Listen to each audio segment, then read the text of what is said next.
ये कुछ बात मैं उन औरतों के लिए कहना चाहता हूँ कि जो कहती है कि तुम हमारे लिए क्या करते हो, क्या किया है। तो मेरी एक बात सुन लो, इन शादीशुदा सभी औरतों के लिए, कि जब पति घर से जाता है ना, तो वो यही सोच के जाता है कि चलो मैं आज काम करूँगा और अपनी फैमिली के लिए कुछ पैसे कमा के लाऊँगा। घर से निकलने के बाद हज़ार तरह की टेंशन होती है कि कौन क्या काम देगा, क्या नहीं देगा। उससे भी धूप लगती है, सर्दी लगती है, प्यास लगती है।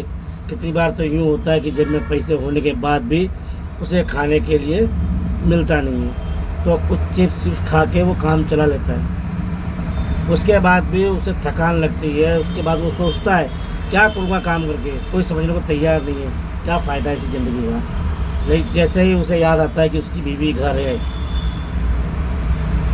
और उसने कुछ कह के भेजा है, उसके बाद वो अपनी अपनी सारी इच्छाओं को मार के वो इंसान काम करता है। तो आप लोगों से अनुरोध है, अपने अपने पतियों की कदर करें कि आप घर में रह के थक जाती हैं।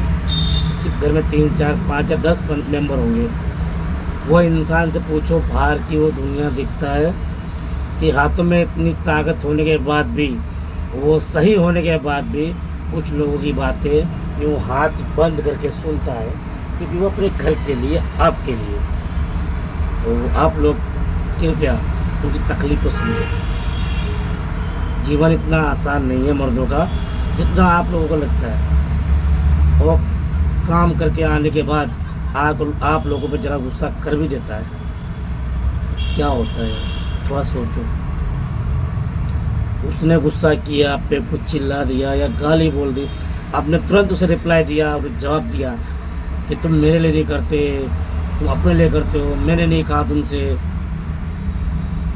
तो उसकी अपनी ज़िंदगी में 150, 200, 500 बहुत हो गए। आज बंदा 1000, 2000, 5000 कमा रहा है दिन का, तो वह आपके लिए ही कमा रहा है। उसके लिए 500 तो बहुत हो गया है मैडम। लेकिन सोचिए, वो ये सोच के काम करता है कि जब तक ज़िंदगी है तब तक मैं ये कर लूँ काम। मेरे मरने के बाद मेरे बच्चे, मेरी वाइफ, मेरे माँ बाप कहीं हाथ ना फैलाएं।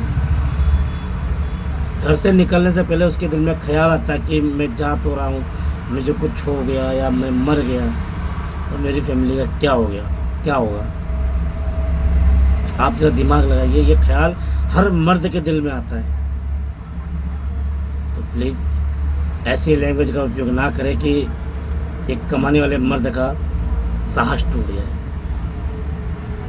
आपसे उम्मीद है, आपकी फैमिली वालों से उम्मीद है, मर्द को समझें। मैं खुद गाड़ी मेरे पास, मैं चला के गुजारा करता हूँ। कितने कंपनियों में जाने के बाद उनके ताने सुनता हूँ, 4 बात सुनता हूँ, सुनना पड़ता है क्योंकि ये संसार का नियम है।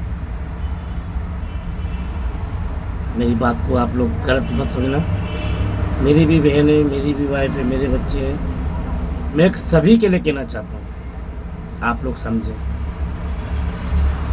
मर्द गलत नहीं है। मैं ये भी नहीं कहता कि सब गलत नहीं होते, कुछ होते होंगे। लेकिन आप ये सोचिए कि आप आज अपने खुद के घर में हैं आप, तो वो एक बंदा काम कर रहा है, तो वो बंदा गलत नहीं हो सकता। मेरी बात को ध्यान रखिए। शाम को आए, घर पे आते ही आप उसे एक गिलास ठंडा पानी दीजिए, पूछिए कैसा रहा दिन। वो आपसे यही कहेगा बहुत बढ़िया रहा। बढ़िया था नहीं, लेकिन आपने उसे पानी दिया, आपने उससे हंस के पूछ लिया ना, तो समझता है कि मेरी ज़िंदगी बहुत अच्छी है, दुनिया से मतलब नहीं है। मेरी वाइफ ने, मेरे बच्चों ने, मेरी माँ ने पूछ लिया तो दिन बढ़िया निकल गया। मैं सच कह रहा, मेरा अपना अनुभव है। और काफ़ी लोगों को देखता हूँ मैं, उनकी भी यही तकलीफ, वही कहते हैं या किसके लिए कमा रहे हैं। तो आपसे अनुरोध है, प्लीज़ मेरी बात को दिमाग में ले। मर्द को मानसिक कमजोर ना करें। घर से निकलता है ना, कोई दिक्कत है तो उसे टाइम निकाल के शांति से समझें। उसके काम करने के टाइम पे या घर से निकलने के टाइम पे उससे लड़ाई ना करें, और उसके आने के टाइम पे भी लड़ाई ना करें। उसका फ़ोन अगर व्यस्त आता है तो बाद में कॉल लगाइए। अब तुरंत पीछे ना पड़िए कि आपने कॉल मेरा उठाया नहीं, क्यों नहीं, क्या है। बहुत काम होते हैं, इसलिए आप लोगों से अनुरोध है, समझिए। अभी देश का माहौल बहुत ख़राब चल रहा है। और एक छोटी सी बात है, मेरी बात को बुरा लगा तो उनके लिए एक छोटी बात बोलता हूँ, शायद उन्हें हंसी आ जाए, कि आज के समय में इलाहाबाद के अंदर हर साल बाबाओं की संख्या बढ़ती जा रही है, उसमें भी घर की औरत का हाथ है। उनका साथ दें, कृपया उन्हें ताने ना दें। आपके ताने सुनकर देश के बाबाओं की जनसंख्या ज़्यादा बढ़ रही है। यकीन नहीं हो रहा है, एक बार इलाहाबाद जाओ, देखो।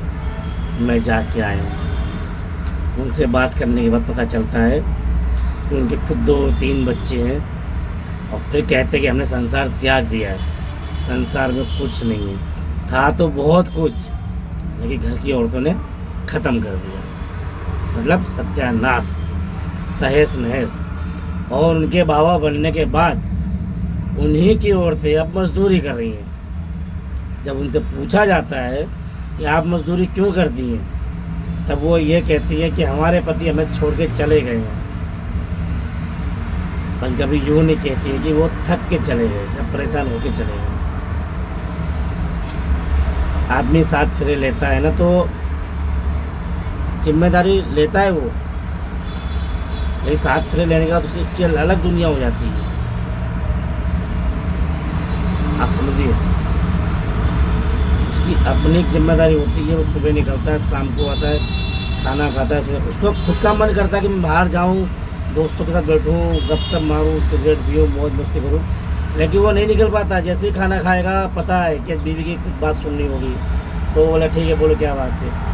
बस उनकी वो अपनी बात है, मेरे पास ये नहीं, मेरे पास वो नहीं, मुझे यहाँ जाना है, वहाँ जाना है, मम्मी का फ़ोन आया, वहाँ का फ़ोन आया। लेकिन कभी बैठा के उसने ये नहीं पूछा कि आज आपने काम किया, कितने बजे किया, खाना कितने बजे खाया, खाना कैसा लगा, आज का दिन कैसा रहा। मैं सच कहता हूँ, अगर ये सब पूछ लेना तो आदमी की ज़िंदगी स्वर्ग, ऊपर सुना मैंने, रियल में स्वर्ग उसके घर में मिल जाएगा। और आदमी की सबसे बड़ी कमजोरी औरत भी होती है, और सबसे बड़ी हिम्मत भी उसकी औरत ही होती है। उसके बच्चों में उसका भविष्य दिखता है, और उसकी पत्नी में उसको अपनी पहचान, इज्जत, मान, मर्यादा दिखती है। कोई आदमी आपको टोकता है ना, तो वो आपको नहीं टोकता। आप पे कोई मुसीबत ना आए, आपको कोई दोस्त ना कहे, आपको कोई नज़र उठा के ना देखे, इसके बावजूद भी उसमें मान मर्यादा है, और गुस्से में किसी को जान से मार ना दे, तुमसे बिछड़ना नहीं चाहता, इसलिए टोकता है। बाकी तुमसे कोई जलन नहीं है, तुमसे क्या चलेगा इंसान। वो तो चाहता है कि मेरी बीवी खूबसूरत रहे, मेरा परिवार खूबसूरत रहे, मेरे बच्चे हंसते खेलते रहें। एक मीडियम क्लास का इंसान, बस इसके लिए इतना सपना बहुत होता है। उसे कभी कार की चाहत नहीं होती, उसे चाहत होती है कि मैं साथ चलूं, तो मेरी वाइफ के सिर पे पल्लू हो, उसकी नज़रें नीचे हो, मैं उससे कहूँ चल यहाँ बैठ, ये जहाँ चलते हैं। उसकी अपनी की इच्छा जगने दो। उसकी इच्छा के पहले अपनी इच्छा बताओगे तो उसकी अपनी इच्छा दब जाएंगी। उससे ये लगेगा कि मैं इन्हें लेके आया, ये मुझे लेके आए। मेरी बात आप लोग समझ गए होंगे, आप लोग समझिए। देश संकट में चल रहा है। जय हिंद, जय भारत।